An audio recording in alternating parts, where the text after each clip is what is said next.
ଭାଟ୍ ଏଇ ଯେତେବେଳେ ବିରୋଧୀ ଦଳରେ ଥିଲେ ସେତେବେଳେ ଚିତ୍କାର କରିକି କହୁଥିଲେ ଯେ ଭାଟ୍ କମାନ୍ତୁ। ଯେତେବେଳେ ବିଜେଡ଼ି ସରକାର ଥିଲା ଭାଟ୍ କମାନ୍ତୁ, ନହେଲେ ଦଳ ଯେଉଁ ପେଟ୍ରୋଲ ଆଉ ଡିଜେଲର ପ୍ରାଇସ୍ ରହିବ ନାହିଁ, ତଳେ ରହିବ ନାହିଁ।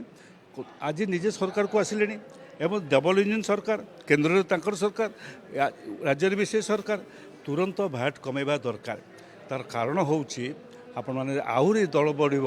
ପେଟ୍ରୋଲ ଡିଜେଲ ଦର ଆଜି ଯାହା ବଢ଼ିଛି ଆହୁରି ଏଇ 10-15 ଦିନ ଭିତରେ ଆହୁରି ବଢ଼ିବ। ତାର କାରଣ ଆଡ଼େ ମଧ୍ୟ ଡଲାର ଆଉ ଟଙ୍କାର ମୂଲ୍ୟ ଆମେ ଦେଖିଲେଣି। ଗୋଟିଏ ଡଲାରର ମୂଲ୍ୟ 100 ଟଙ୍କା ଖୁବ୍ ଶୀଘ୍ର ହେଇଯିବାର ରହିଲାଣି, ଦେଖା ହେଇଗଲାଣି ପାଖାପାଖି।